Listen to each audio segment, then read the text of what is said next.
and just want to welcome you, new viewers, to this live stream. You've tuned in to a great game. One of the two teams from Oslo. We're of course talking about Ekeberg and OSI 2. We're expecting this to be quite close, aren't we? Oh, sorry, OSI 1. Yes. And we are expecting this to be a quite close game, aren't we, Paul? I hope it's going to be a tight game. I've seen a couple of the games Ekeberg played today, and also the same for OSI. Of course, I would say, if you look at the roster, I would say Ekeberg is favorites in this game. They have a very strong roster for the tournament. A couple of new, well, not new faces necessarily, but a couple of additions to the roster. And of course, you also have the good old players that have been there a couple of years. Talking about Ole, Mats, Christina, Svein has been there for a little while now. And then the new players, Eivind Bjørkås, Sitara, and Kirsten Klauser. So, and for OSI, like every season, they get new students, so they get new players on the team, which is very exciting, but it's also a bit difficult, especially in this is the first tournament of the Norwegian Ultimate Series. So for the team to kind of gel, find the good connections, get a good flow, it usually takes a couple of games to get that going. But I definitely think they're going to give Ekeberg a really well-fought match. I think they're in good shape, and they definitely have some good experienced handlers, known faces as Erik Levén, you have Ole Pabst, you have Eirik Isna, you have Ricarda. She's not very experienced, but she's played a lot the last year and has improved a lot. And then you have a couple of newcomers, especially I would say Enid, number 11, End Zone, as we just call her now. I think we're going to see a couple of really good plays from her. So, yeah, I think it'll be fairly close, but Ekeberg will probably win by 3 or 4 points is my guess. But anything can happen. Cup at cup. I have to say that I agree with a lot of that analysis. I think that if OSI is going to be able to beat Ekeberg, they have to figure out how to stop their offense. They have, in some way, they need to be able to consistently break Ekeberg and be able to score on their offensive points. Yeah, and it's going to be interesting. Ekeberg will probably put up a zone in defense, so it'll be interesting to see how OSI will manage that. And of course, you're all wondering why Ekeberg is playing with those silly hats. It's because Magnus Wittepol, it's his birthday. He's the birthday boy. Happy birthday, Magnus. So it's Erik Levén, the Swede, with the disc now, one of the more experienced guys. Finds Oliver Pabst. Easy, nice reset. Looking terribly patient. Playing a lot around. Oh, that was a close one. Erik pulls it in, finds Oliver. Let's see. Goes for another dump. Changes fields. Hits Rebecca with a nice crossover. Gets the disc back. And this is perfect. This is what you want to see. Safe, calm. Whoa, that was a bit high. Gets it back. Now let's see if they can convert this great opportunity into a goal. They're in the end zone. Finds Rebecca. Erik has played a really good offense. Gets the disc further up. Now needs to keep calm. Finds Rebecca. The three handlers are doing a great job just moving the disc forward. Finding Konstantin on the right flank. Looking deep. Oh, that's a very interesting throw. That's an interesting throw. So yeah, as you can see, Konstantin is one of the more beginners on the team, but he's doing great so far. As you say, OSI has 3 handlers here against 2 Ekeberg defenders, so they should be outnumbered, and they're doing a great job just swinging the disc. As you can see, Ekeberg has put up a wall with 3 defenders. And there's end zone. Vatne. enid or end zone, as we just like to call her. Yeah, so this is looking very good for OSI. They managed to break Ekeberg's zone on the first attempt, and if they'll keep on doing that, I think actually they will win the game, because they're up 1-0. This is quite an interesting situation they're in, because it seems like they can handle Ekeberg's defense. Now let's see if they can figure out how to stop one of Ultimate Norway's best players, Magnus Grotterud. Always a hassle to mark, always difficult. Let's see if Ekeberg uses their ISO. That might be a possibility. They have a lot of options, a lot of strong players, are able to play fast, are able to keep calm. This is fairly exciting. I think Ekeberg will start off really fast, like quick give and goes. You'll see Magnus will take the disc and then make a run, I would expect up the line, but and of course they have the deadly Eivind Bjørkås in the zone, who managed to get away from Ole Rabel. It looked actually way too easy. Isn't it exactly what we feared for OSI? The way Ekeberg just cuts through their defense, not able to stop them, not able to force them to throw the difficult throws. How do you stop Ekeberg? Well, I'll find out eventually, I guess. But no, it's going to be interesting to see how OSI, if they will kind of change their tactics in defense. But of course, Ekeberg has a very strong team. They're very solid handlers, doing safe throws. I know they want to start off nice and easy, not doing any crazy stuff. So yeah, let's see if they put up a new zone. It looks like it, yep. Ole Mosan there on the mark. Finding Ricarda up the line, goes back for the dump, has a player on the opposite side, looks for the hammer, chooses not, to holster it, finds a beautiful pass from Ricarda to Eirik Isne. Another good pass, gets it forward, fakes a forehand. Ricarda breaks, moves the disc fairly easy. Ekeberg is quite content laying back, waiting for them in the end zone. Yeah. Trusting their wall. What do you think about that strategy? They're definitely trusting their wall, and you can see OSI struggles to break through it, but they're also not in a hurry. I really love how they just have the patience, swings the disc to a reset. They definitely have the handlers that are capable to do it, but eventually the cutters in the end zone need to break free, get open, because I mean Ekeberg, this is what Ekeberg wants.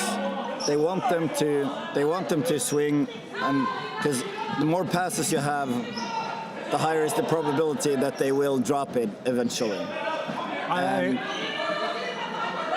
Like there you go.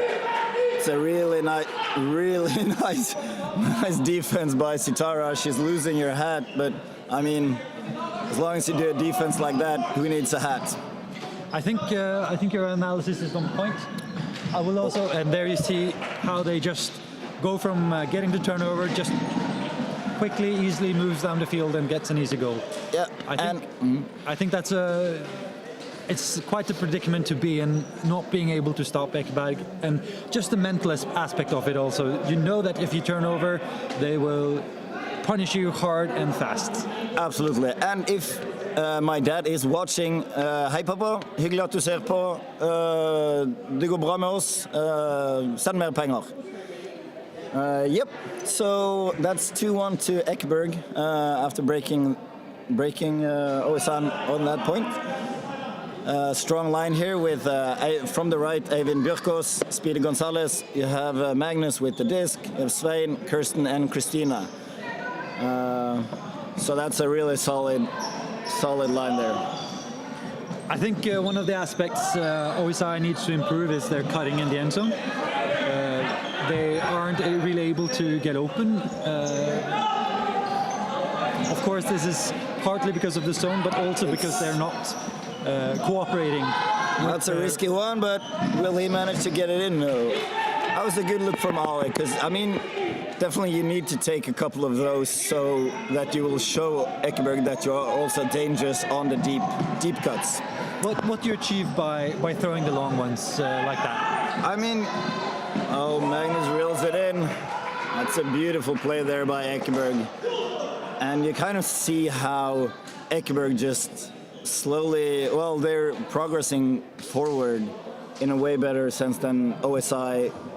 Like you said, OSI are swinging the disc a lot, and they have some solid handlers, but they have to figure out how they're doing their cutting patterns against zone defense. So zone defense is not very usual to play indoor in Norway, but Ekeberg is going for it, and so far this game it really has paid off. So I'm guessing they're not changing it up unless they want to practice the standard person defense. So it's a pretty good pull from Ole, good hang time, but not quite where he wanted to put it. And here you see the cutters are fairly high in the field. There it goes closer, but then you see the zone just compensating for their move, and now the cutters are not able to get free. We need to see more movement. We need to see them working off each other, being able to make open space.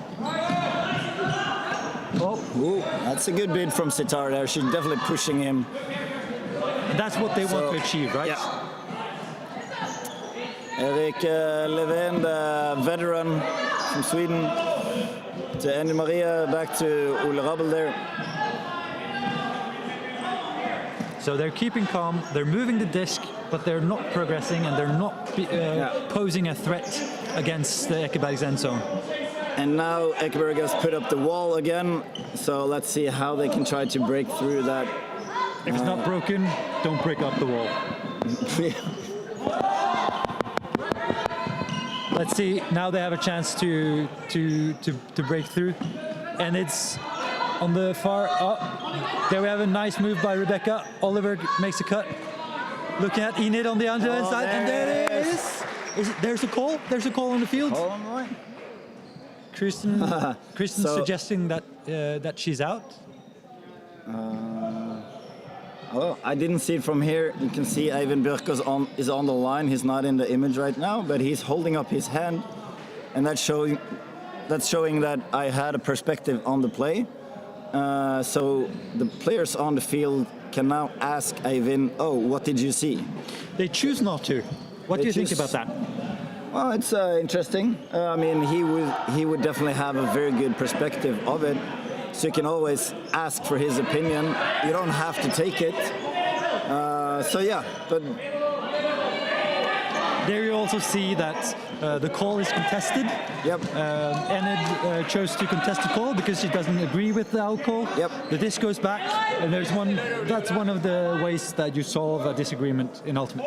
Absolutely. So it seemed to be very well resolved. Like, agreed. No one complained. They're just like, okay, this is my perspective. This is my perspective. Okay, we disagree.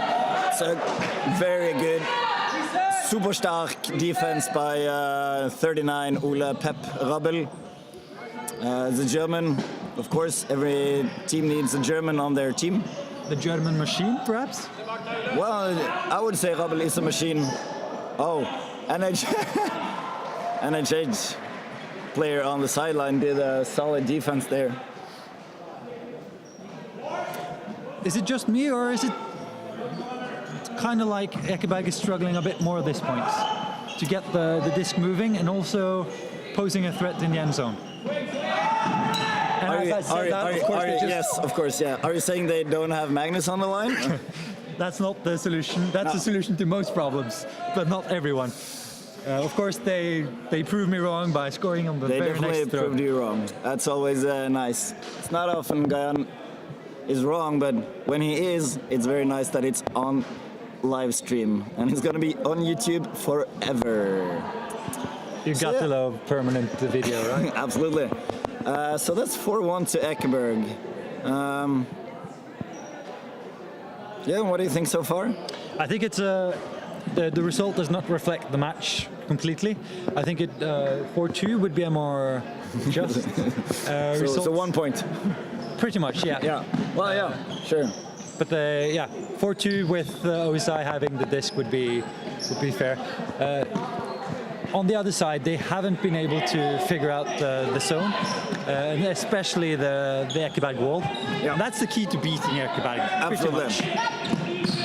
Oh, that's a great catch by Ricarda. It's very nice. Stark. So I think that they need to, once they kind of break through the zone in the middle of the pitch, they need to move the disc further up so that Ekeberg doesn't have the time to put up their wall. Because as soon as Ekeberg puts up the wall, they really struggle. I completely agree, and there's Gabriel Gonzalez. So 100 kroners, Eivind will get the score. Yep. So Eivind had the defense first, and I mean, Eivind always wants to score, but especially when he has the defense, because then he will get the bookends. And Magnus recognized that, and I mean, it's Magnus's birthday, but he can give away presents as well as that one to Eivind Bjørkås. Magnus is always the generous guy. Likes to see his teammates succeed. What? Yeah. Yep. I'm not disagreeing with that.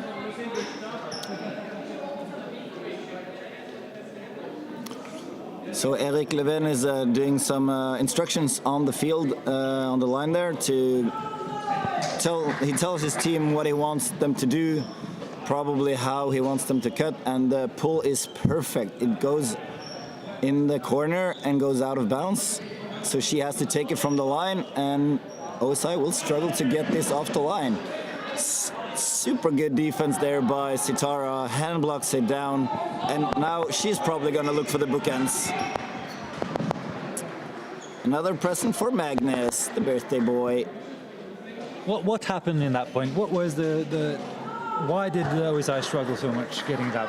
Well, they pretty much cornered, so they're all the way up in the corner. So and especially Ekeberg that practiced a lot of zone, they know exactly where to stand on the field to kind of take away as much space as possible. So when OSI haven't very experienced cutters and also probably haven't played that much against zone, it's hard to find a good position and do the right cuts to get open. But it was a very good defense by Sitara. Yeah, good individual performance, and also a team that's coordinated and knows how to really make the other team struggle. Yep. And now you see the defense kind of forces them all the way back into their own end zone. And they're having a hard time moving the disc. Oliver throwing a difficult throw. Oh, let's see if they call a foul on that one. Sounds like Ole Rabbel, the German on the OSI team, is calling a foul on Ole Musan on the white team, Ekeberg. Let's see how they solve this one. That's an uncontested call. Uncontested. You could see Ole showing the inside of his palms, and that's to signal no contest. Yeah, so OSI really needs to find... That's out.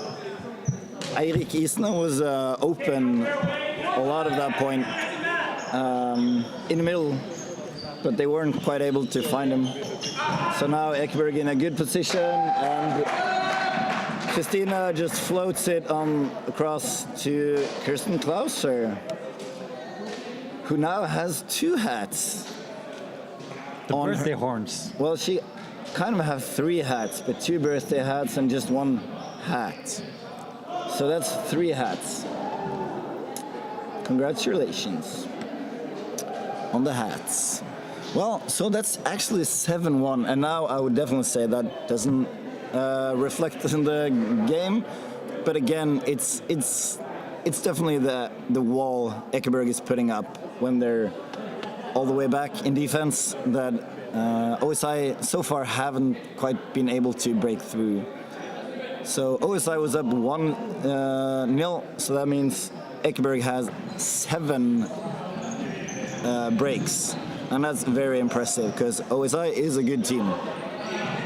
I also think that the reason for OSI struggling is the combination of inexperienced players, not knowing how to cut when you're facing a wall, and also the ability to adjust during the game is also really hard. Yeah, you can see Erik is pointing to his cutters like where he wants them, and that's a strong. looking for Enin Maria there. And again, I was like, I'm quite pleased to see those throws. I mean, you have to kind of take them every now and then. But of course, with Magnus being the deep in the zone defense, it's hard to connect. Sve-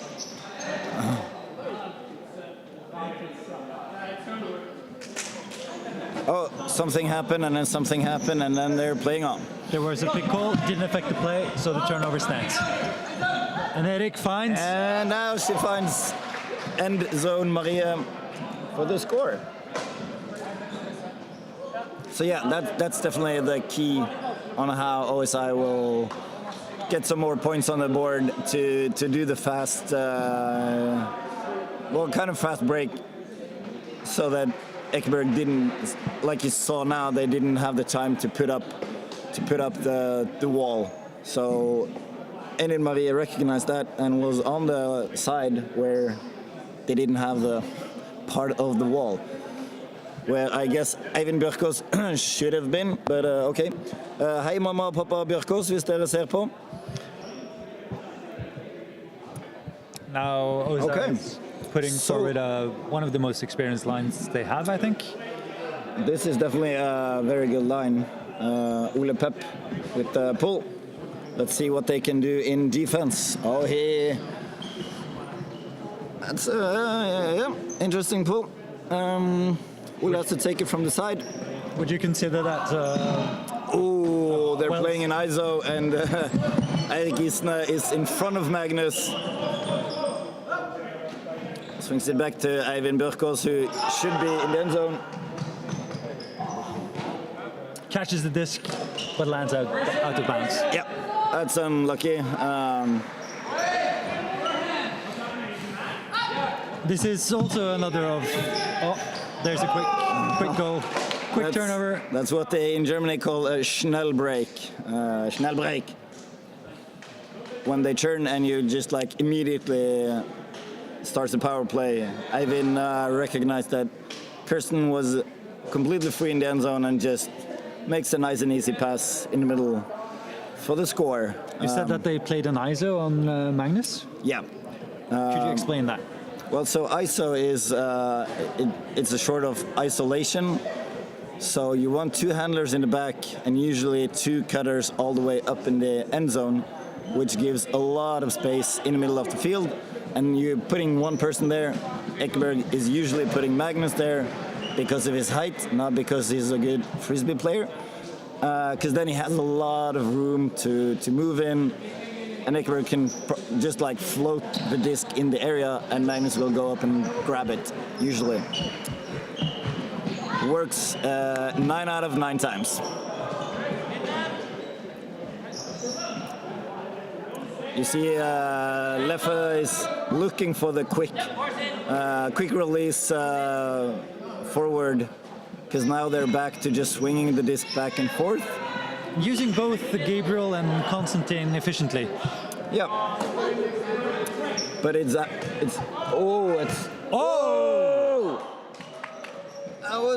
That was actually a completed greatest, but no one there to pick it up. But it was another really solid defense by Sitara. He's now got the disc, passes it to Ula, no problem reeling that one in. Why is the greatest so great, and what is the greatest? Oh, I mean, it's the greatest because it's so great that if it can't be any greater than greatest, then it would be greatestest. So that's an example of a circular argument. Do you have an explanation? Explanation. Well, you have to.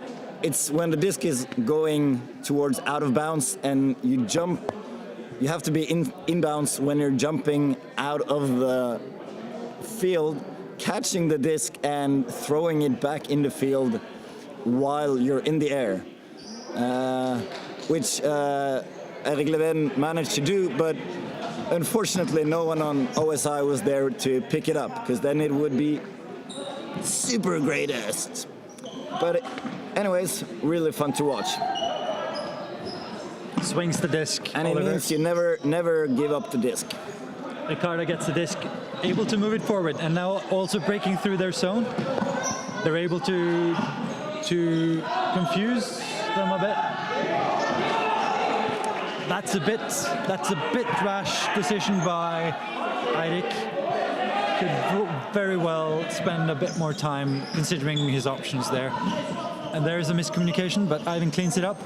Able to grab the disc, has a dump, uses it, swings it to Christina. Christina looks for options, finds Mats. Mats throws a floater, which is caught. Kirsten. Yeah. And this is a parade by Ekeberg at this point. They're doing really good. They're not doing, I would say, almost any mistakes. Ekeberg, they're not taking any high risks throws. It's just like nice and easy, schon und einfach, as the Germans say. And now they're actually up 9+1, 2.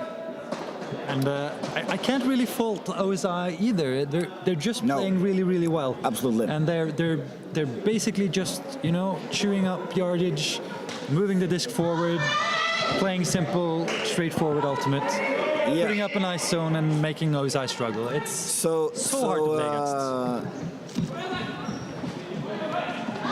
Så en liten hilsen til bestefar Rolf Tore. Det går rykter om at du ser på. Da regner jeg med deg bestefar til Eivind Bjørkås, så veldig hyggelig. Håper du har fått litt kaffe og noe godt i koppen. Og jeg vil bare si Eivind ser uhyre sterk ut i dag. Yeah, so like we said, Ekeberg is playing their zone super clean, very efficient. And I heard a lot of talk in between games that people say they look super strong this weekend and they will definitely reach the final and are almost actually favorites to win the tournament. And that's it's not me, it's just a lot of people talking. Now you sound like Donald Trump, talking about all the other people saying this, when you, as well as everybody else, knows that it's not really that many people. Just to correct what I would say is the common theme is that they're looking really strong. They have to beat TFK or Pancake to get there. Yep. And as usual, Pancake are the favorites. They're trying to get rid of that. And they have to pull out something special to be able to beat the TFK or Pancake. And absolutely, it might just be this tournament, They have this they have this momentum right now. Yeah, they do, and it's I mean, I really as we just see another example of how you can break through their wall. A nice pass by Konstantin and Ricarda, of course, cheering for her goal. Yeah, that's exactly what you want to do, like Ricarda did there. She's coming from the back of the end zone towards the front. So she's coming in front of her defender, and Konstantin sees that and just passes it to her, and she does a nice split also. I guess that's just for the camera. But that was a really good score. Camera plays are the best plays. Absolutely. That's why we have the camera here. And you don't want to do a pull like that when you're on the live stream.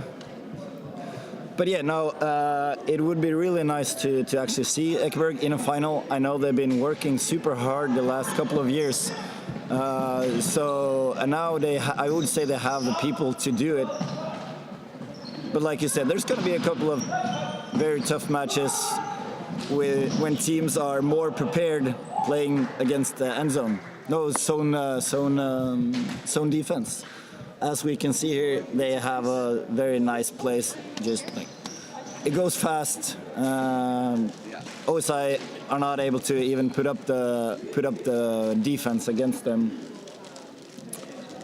So yeah, that's 12-3. So it's game point. That means if Ekeberg scores, the game is over.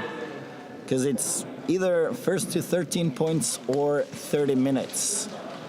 But yeah, I definitely believe in OSI at this point. I think they're finding out new ways to break through the zone defense, which I think Ekeberg will set up.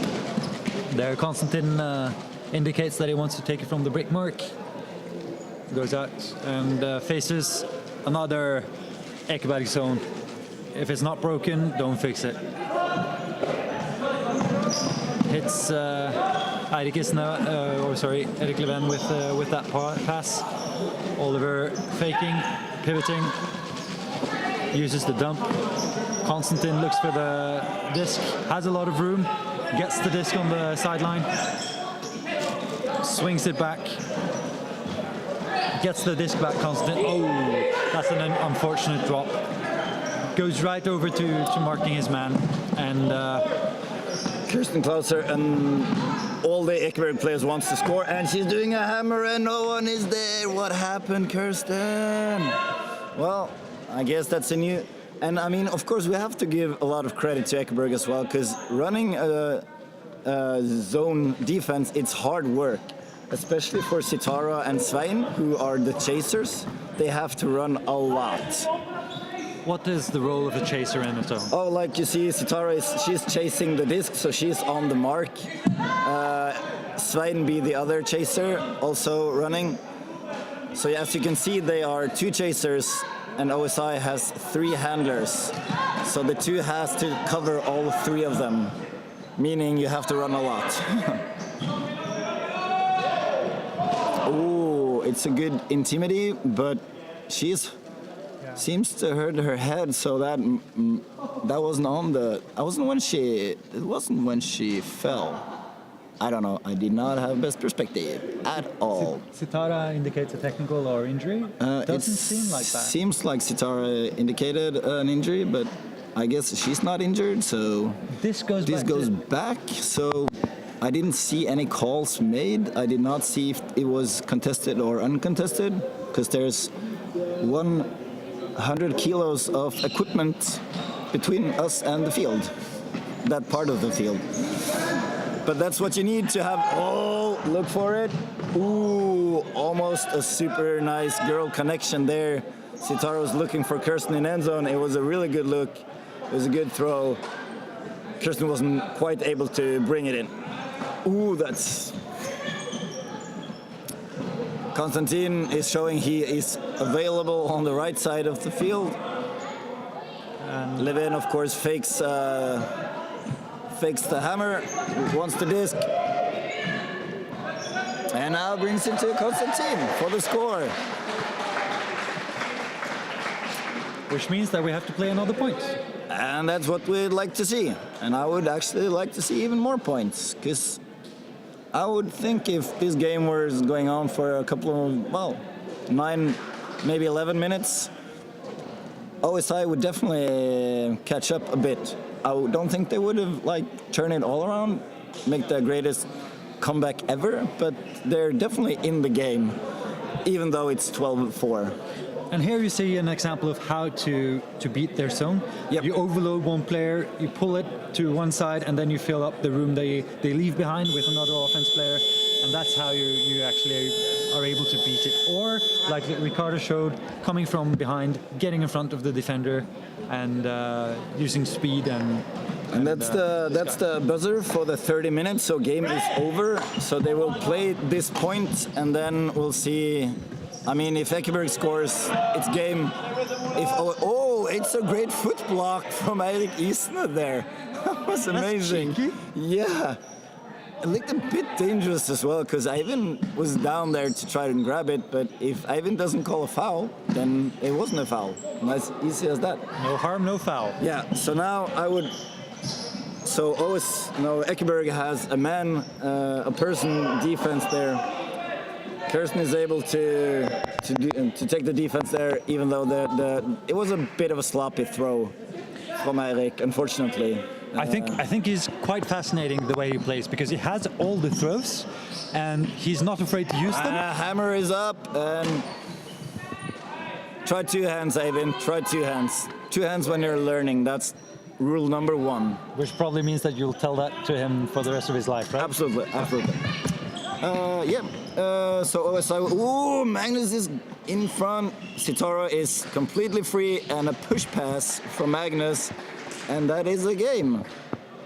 quite an exciting game we saw, even if the score didn't indicate it. Absolutely, absolutely. I really enjoyed watching the game. 13-4 was a bit more than anticipated, but again, it's all, I would say, a lot of it has to do. Ekeberg didn't do almost any mistakes, and they put up a really strong zone defense, which is really hard to play against if you haven't practiced on it.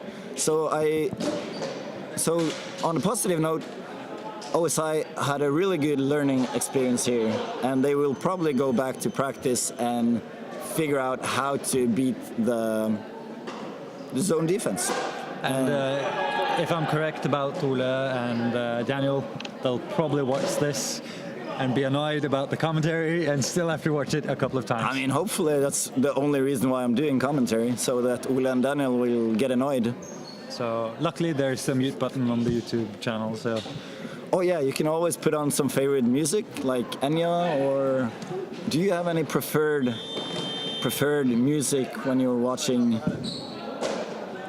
When you're watching Ultimate, and an example, I'm doing the commentary and you want to mute that. I think it might be no, not really. I like to hear the commentary. If nothing else, it's entertaining. I also enjoy the commentary, especially when I do it. Agreed. Well, that's cool. We'll wrap it good. up on that note, and see you the next game, which is NHHI against TFK2. Nice.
And we are back. And if our favorite Danish Ultimate players, Sve and Marlene, are watching, I want to say hi to them. Hopefully you'll watch the previous game. But now it's a new game.